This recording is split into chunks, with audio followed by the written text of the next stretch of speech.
Мұқағали Мақатаев, үш бақытым. Ең бірінші бақытым, халқым менің, соған берем ойын алтын кен. Ол бар болса, мен бармын, қор болмайын қымбаттырақ алтыннан ақым менің. Ал екінші бақыт, тілім менің, тас жүректі тіліммен тілім дедім. Тез-тезде дүниеден түнілсем де, қасиетті тілімнен түнілмедім. Бақытым бар үшінші, отан дедем. Құдай деже кім десе, отан дедем.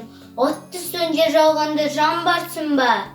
Оянбай ақ жайдағы отау менен.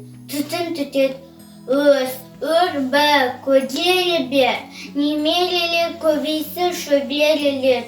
Жадында ұста, жақсыл күтпе жесін. От емес оқшасан менен егер. Үш бірдей бақытым бар алақанда. Менің мұндай бақытты жаратар ма?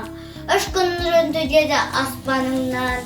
Атырау, Алтай, Арқа, Алатауға.